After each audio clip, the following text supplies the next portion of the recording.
बिस्मिल्लाहिर्रहमानिर्रहीम। अस्सलाम वालेकुम। इंशाल्लाह मेरे सब बहन भाई ठीक ठाक होंगे। अल्लाह ताला आपको और आपकी फ़ैमिली को हमेशा खुश रखे, आबाद रखे, हंसता मुस्कुराता रखे। आज मैं आपके लिए बहुत ही अच्छी जूते चमकाने वाली टिप लेके आई हूँ जो इंशाल्लाह आपको बहुत ही ज़्यादा पसंद आने वाली है। तो आपने वीडियो को स्किप किए बगैर पूरा देखना है, तभी इंशाल्लाह आपको पता चलेगा कि हमने ये ब्लैक जूते किस तरह से चमकाए हैं और कौन सी चीज़ हमने इस्तेमाल करी है। तो चले जी शुरू करते हैं। बिस्मिल्लाहिर्रहमानिर्रहीम। तो यहाँ पर हमने सिर्फ नील लेना है और सिर्फ दो चीज़ें हमने इस्तेमाल करनी है और इसमें सबसे ज़्यादा जो अहम चीज़ है वो नील है। तो आप ये देखें, ये रोबन का नील है, आप कोई भी नील ले सकते हैं लेकिन आपने लिक्विड नील ही लेना है। तो सबसे पहले हमने ये जो जूते हैं इनको अच्छे से हमने एक कपड़ा लेना है। इसके ऊपर जो भी मिट्टी वगैरह लगी हुई है, आपको पता ही है बच्चों के जो शूज़ होते हैं, स्कूल शूज़ बहुत ही ज़्यादा गंदे हो जाते हैं, बड़ों के भी हो जाते हैं गंदे जूते। तो सबसे पहले हमने एक कपड़ा साफ़ लेना है, उसके साथ हमने जूते को अच्छे तरीके से इस तरह से साफ़ कर लेना है। कोई भी मिट्टी वगैरह ऊपर नहीं होनी चाहिए। इस तरह से हमने जो पूरे जूते हैं इनको अच्छे तरीके से साफ़ कर लेना है।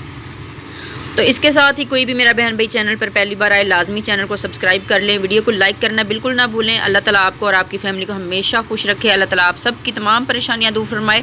और यहाँ पर देखें जी, हमारे जो जूते हैं ये साफ़ हो चुके हैं। तो अब यहाँ पर हमने एक प्याली लेनी है। तो प्याली के अंदर जैसे कि मैंने आपको नील दिखाया है, तो हमने सिर्फ तकरीबन हाफ़ टी स्पून इसमें नील डालना है।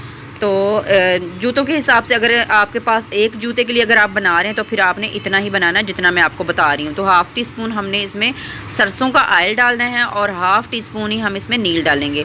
और ये दोनों चीज़ों को हमने इतना अच्छा फेंटना है, आपने इसको तकरीबन 1 मिनट तक इसी तरह से फेंटते रहना। तो आप देखेंगे थोड़ी देर में ये लिक्विड बन जाएगा, पॉलिश तैयार हो जाएगी, गाढ़ी सी आपको ये गाढ़ा सा इसमें लेप तैयार हो जाएगा। तो इसका जो कलर है वो भी चेंज हो जाएगा। आप देख रहे हैं कि ये माशाल्लाह काफ़ी हद तक गाढ़ी हो गई है। सिर्फ हमने 1 मिनट, पूरा 1 मिनट भी नहीं इसको फेंटा, तो ये बहुत ही अच्छे तरीके से ये गाढ़ा सा लेप तैयार हो गया।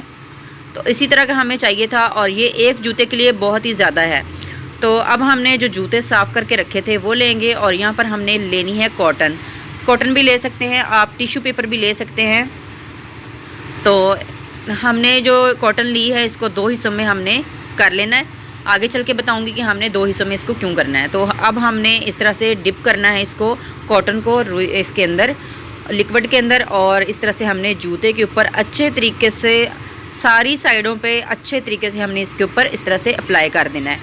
कोई भी साइड इसकी बचनी नहीं चाहिए, सारी साइडों पे अच्छे तरीके से हमने ऊपर से नीचे से सारी साइडों पे हम इसको इसके ऊपर लगा लेंगे। सिर्फ हमने जूतों के अंदर इसको नहीं लगाना, सिर्फ जूतों के बाहर इस तरह से हमने इसको लगाना है। तो ये देख सकते हैं आप कि मैं सारी साइडों पे अच्छे तरीके से लगा रही हूँ। आपने भी बिल्कुल इसी तरीक़े से लगाना है इंशाल्लाह। तो आपको आगे जाके पता चलेगा कि हमारा ये जो छोटी सी जो आज की टिप है बहुत ही ज़्यादा कारआमद है।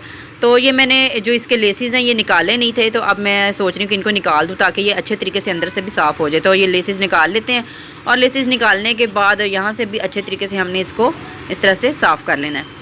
अक्सर हम जब जूते पॉलिश करते हैं तो हमें ये लेसेस निकालने की ज़रूरत नहीं पड़ती है, लेकिन अगर हम इस तरह से अगर हफ्ते में एक बार इस तरह से अगर जूते हम चिमकाएं तो हमने लेसेस निकाल कर फिर हमने इस्तेमाल करना है। अब जो हमने एक शूज़ के लिए कॉटन इस्तेमाल की इसको हम फेंक देंगे और अब हमने जो दूसरा कॉटन का हिस्सा लिया था वो हम प्याली में इस्तेमाल करेंगे, क्योंकि प्याली जो हम खाने में इस्तेमाल करते हैं इसलिए हमने जूते की इस्तेमाल शुदा जो कॉटन है दोबारा उसके अंदर डिप नहीं करनी। अब हमने नई कॉटन ली है, उसके साथ दूसरा जूता जो है उसको भी इसी तरह से हमने अप्लाई कर लेना है। तो अब देख सकते हैं जैसे हमने पहले वाले जूते को लगाया था उसी तरीके से हमने दूसरे इस जूते को भी अच्छे तरीके से, इस जो पॉलिश हमने घर में ख़ुद तैयार की है नील और सरसों के तेल से, ये इसके ऊपर अच्छे से लगा लेनी है।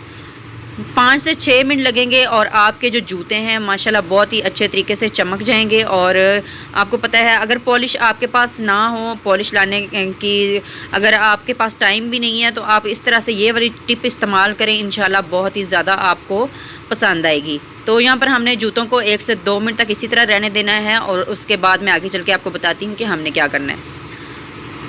तो यहाँ पर 1 से 2 मिनट हमें हो चुके हैं और अब हमने लेना है एक साफ़ कपड़ा। जिससे पहले हमने जूता साफ़ किया था, मिट्टी वाला जूता जो साफ़ किया था उसको नहीं आपने इसके ऊपर मारना, साफ़ कपड़ा आपने लेना है और साफ़ कपड़े से आपने अच्छे तरीके से दबा के इसको साफ़ कर लेना है। कुछ लोग सोच रहे होंगे कि अगर हम सरसों का इस्तेमाल करेंगे, सरसों के तेल का इस्तेमाल करेंगे जूते पे, तो जूते के ऊपर मिट्टी जम जाएगी। तो अगर आप इस तरीके से इसको मेरे तरीके से आप जूते साफ़ करेंगे तो इसके ऊपर ना ही मिट्टी जमेगी और ना ही आपको लगेगा कि आपने इसके ऊपर सरसों का तेल लगाया। अब हमने अच्छे तरीके से इस कपड़े से दोनों जूतों को अच्छे तरीके से साफ़ कर लेना है। अभी आप देखेंगे कि हमारा जो जूता है बिल्कुल नीट एंड क्लीन हो चुका है। ये दोनों जूते हमने अच्छे तरीके से कपड़े से साफ़ कर लिए। आपको लगेगा ही नहीं कि आपने पॉलिश इनको किया है या फिर आपने ये टिप आजमाई है जो मैंने आज आपको बताई है। तो अब हम जो हमने लेसेस निकाले थे वो भी इसके अंदर लगा लेते हैं। तो ये देखें माशाल्लाह सारी साइडों से हमारे जो जूते हैं बिल्कुल अच्छे तरीके से साफ़ हो चुके हैं और चमक भी गए हैं। अब जो हमने लेसेस निकाले थे वो भी इस तरह से हम डाल लेते हैं। किसी को अगर लेसेस नहीं डालने आते तो वो भी इस तरीके से मैं आपको बता रही हूँ। पहले हमने लेफ़्ट साइड से इसको डालना है और जितनी डोरी हमने रखनी होती है बांधने के लिए उतना आपने उस तरफ रहने देना है। बाकी सारा जो तस्मा होता है वो उसको आपने ऊपर वाली साइड पे ले जाना है और इस तरह से आपने इसको अप्लाई करते जाना है। और जिसको लेसेस नहीं भी लगाने आते वो भी ये देखकर वीडियो इंशाल्लाह उसको भी, ये आसान तरीका मैंने आपको बताया है। बहुत से तस्मे बांधने के और भी तरीके हैं। तो अब हम इसको इस तरह से गिरा लगा लेंगे। पहले हम इस तरह से सिंपल सी एक गिरा लगाएंगे, फिर दोनों साइडों से पकड़ेंगे और इस तरह से हमने इसको बांध लेना है। तो ये बच्चे भी कर सकते हैं, बड़े भी कर सकते हैं। आप ये लिक्विड जो मैंने बनाया है आप ज़्यादा बनाकर भी आपने ये दोनों चीज़ें बराबर मकदार में लेनी है। आप इसको बनाकर भी रख सकते हैं, स्टोर कर सकते हैं, ये कभी ख़राब भी नहीं होती। आप इसको शावर में डालकर रख सकते हैं। तो इंशाल्लाह आपको आज की छोटी सी ये टिप बहुत ही ज़्यादा पसंद आई होगी। अगर पसंद आई हो तो दुआओं में याद रखिएगा। अल्लाह ताला आपको और आपकी फ़ैमिली को हमेशा खुश रखे। और वीडियो अच्छी लगी हो लाइक कीजिएगा, शेयर भी कर दीजिएगा और कमेंट करना तो बिल्कुल ना भूलिएगा। अल्लाह हाफिज़।